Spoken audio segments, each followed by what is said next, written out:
sometimes about security, sometimes about even Iran, Pakistan skirmish that we experienced last month. But we have been consistent. Caretaker government has been consistent from the day one. And as the chief spokesperson of the government of Pakistan, I have held this position consistently that elections will be held on time as announced by the Election Commission of Pakistan.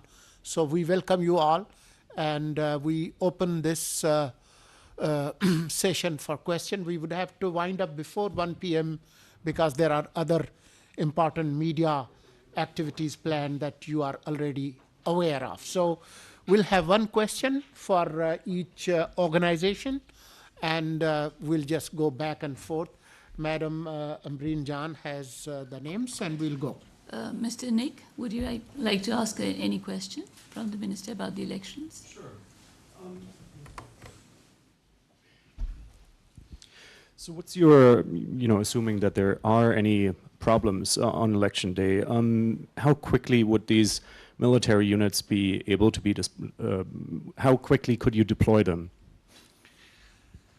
Probably less than the number of fingers on your hand in terms of minutes. Next is the national media. Mr. Farhan Bukhari. Thank you, Madam. Solangi, first of all, let me thank you for being accessible, very accessible as you come to the end of your tenure. It's been very good having you as information minister, unlike some of your predecessors. My question is that in less than an hour, this matter of former Prime Minister Imran Khan's marital status, the validity of that will be decided. Court is going to give out its verdict. This and other developments, other events around Imran Khan and PTI have reinforced the impression that this is a highly one-sided election with the establishment holding charge. What is your response to these allegations and the environment in which you're heading towards these elections for the fifth largest democracy, as you say? Thank you, sir. We are a free country, and they have every right to criticize anything, including the caretaker government and the courts. Media is free. They have been venting their dissent, and they have every right to criticize any judgment of the court. As far as the verdicts of courts are concerned, the caretaker government has no comment about those verdicts. We do not control the courts. And the establishment's rule? We represent the caretaker government of Pakistan that's put in place legally and constitutionally. Mr. Afzal Raza, would you like to ask any question? Mr. Minister, I want to ask,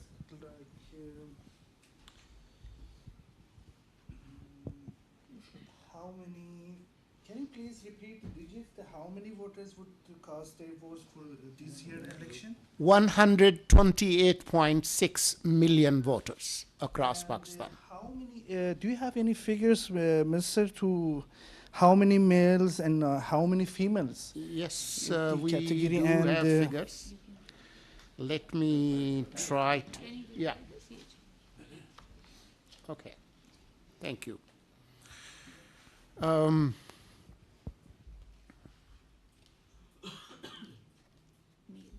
That's the percentage. Okay.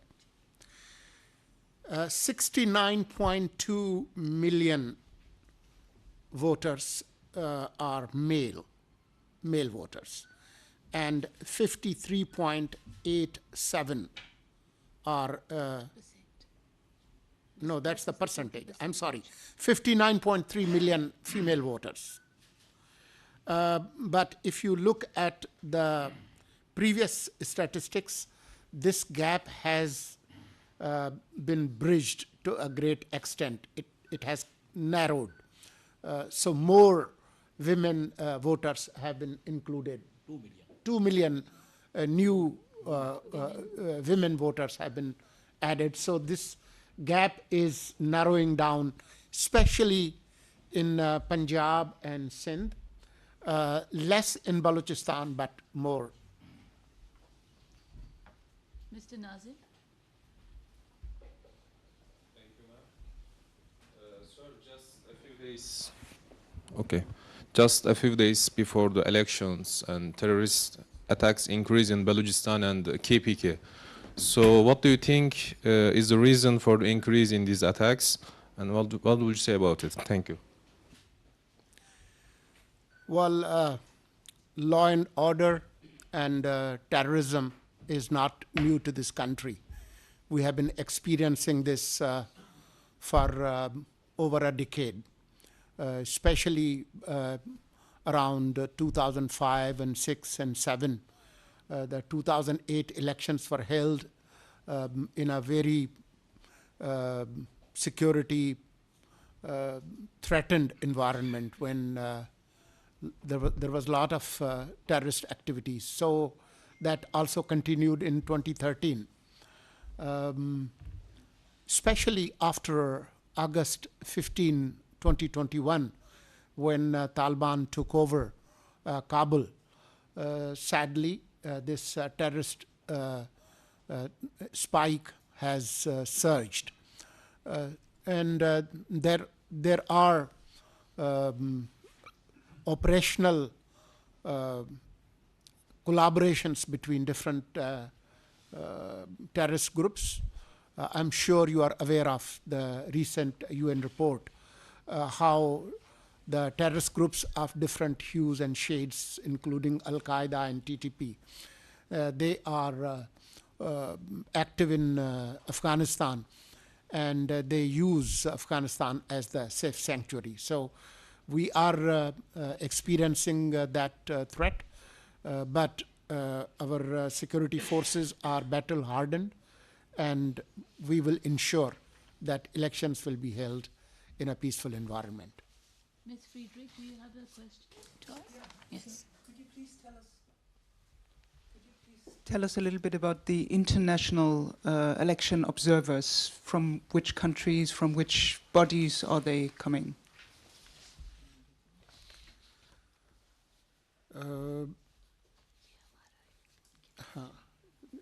Do you have the figures of the foreign observers? I have.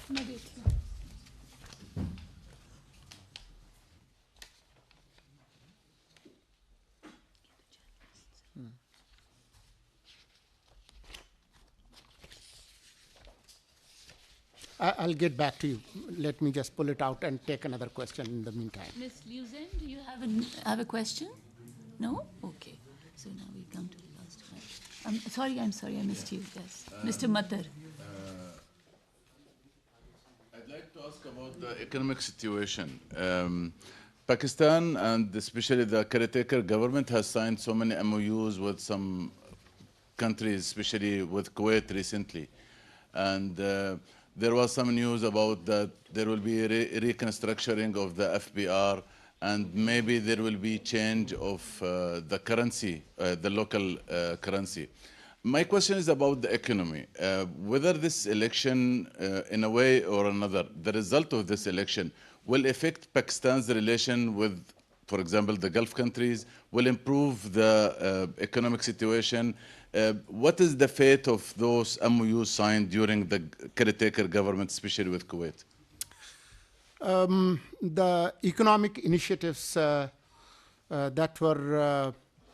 took place during Caretaker government were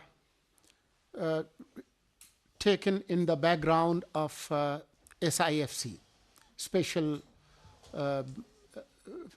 Investment Facilitation Council, and that was approved by the outgoing parliament. So it has the cover of the parliament, and the same political forces would return in the parliament with whatever ratio people decide in terms of their priority.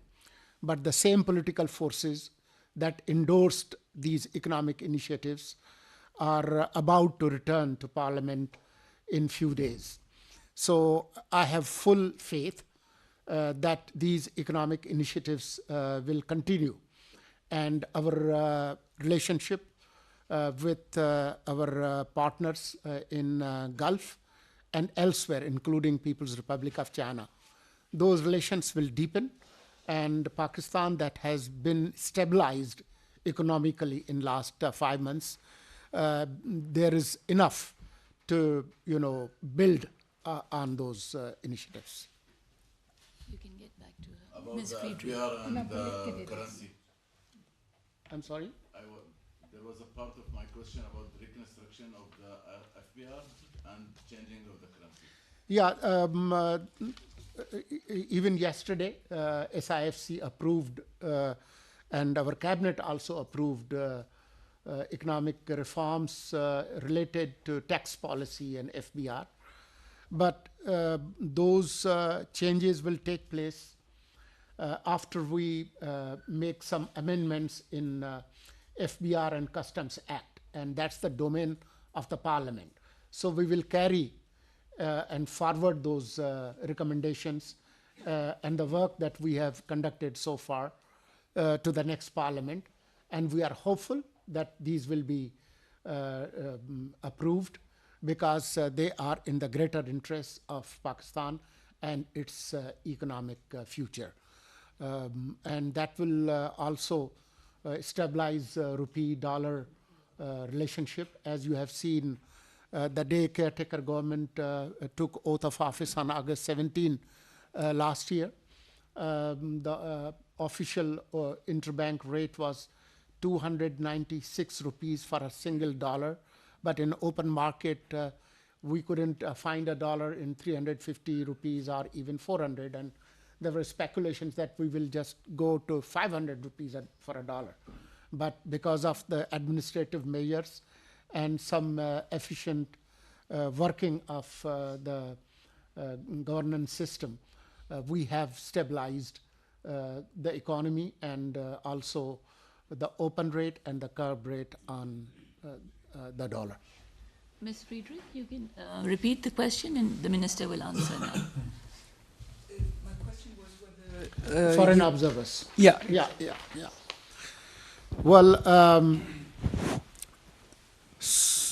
92 international observers from international organizations like Commonwealth, EU, and embassies of bilateral countries, they have been issued visa as observers, and they include countries like Russian Federation, Japan, South Africa, Zimbabwe, Netherlands, Malaysia, Hungary, Sweden, Azerbaijan, Germany, and Kyrgyz Republic. The last question? Yes. Ms. Carey, would you like to ask something? Yes. Thank you. You addressed the Imran Khan court cases, but I just wanted to ask, the PTI have alleged that there's been a campaign of intimidation, of violence, of abduction against them during the course of this election. And I wanted to know what your response to that is. We find these allegations baseless and absurd. Yes, people have been arrested, but those arrests were made, some related to May 9 incidents and some involved in other criminal cases. So this allegation has no basis. However, they are free to express their dissent and allegations, even if they are baseless. The media carries them. At the same time, they have other legal options available, including the courts, including the highest courts of the land. Thank you. Thank you. निगरान वफाकी वज़ीर इत्तलात और नशरियात